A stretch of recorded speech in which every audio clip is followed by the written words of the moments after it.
જય હિન્દ, જય ભારત. આગામી લોકસભાની ચૂંટણી આવી રહી છે ત્યારે સુરેન્દ્રનગર જિલ્લાના ઇન્ડિયા ગઠબંધનના ઉમેદવાર કોંગ્રેસ પક્ષમાંથી જ્યારે મુકેલ છે ત્યારે ઋત્વિકભાઈ મકવાણા આપણા સુરેન્દ્રનગર જિલ્લાના લોકસભા ઉમેદવાર છે.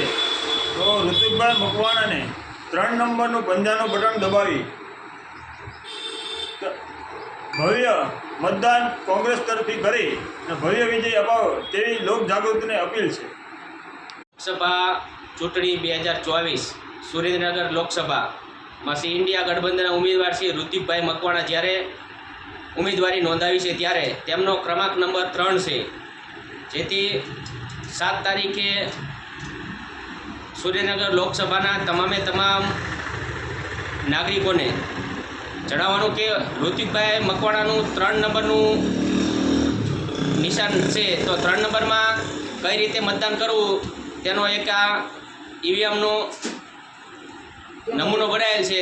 તો કઈ રીતે મતદાન કરવું તેની જનજાગૃતિ માટે પહેલાં તો 3 નંબરનું બટન છે, પછી અહીંયા એમને મતદાન કરશો એટલે એમનું લાઇટ થાય છે, પછી અહીંયા ચલો ઓકે આપી દઈશો એટલે એમને મત ઓટોમેટિક પડી જશે. જેથી કરી કોઈ પણ મત, એક પણ મત આપણી માટે કિંમતી છે, એટલે એક પણ મત બગડે નહીં એનો ખાસ ધ્યાન રાખજો.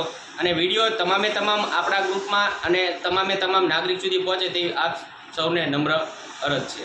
આજ રોજ લીંબડી તાલુકાના ગ્રામ્ય વિસ્તાર તેમજ ગ્રામ્યની પ્રજા સમક્ષ ઈવીએમ મશીનનો ડેમો લઈને અમે ગામડે ફરીને લોકજાગૃતિ માટે મતદાન કરવા અપીલ કરી રહ્યા છીએ.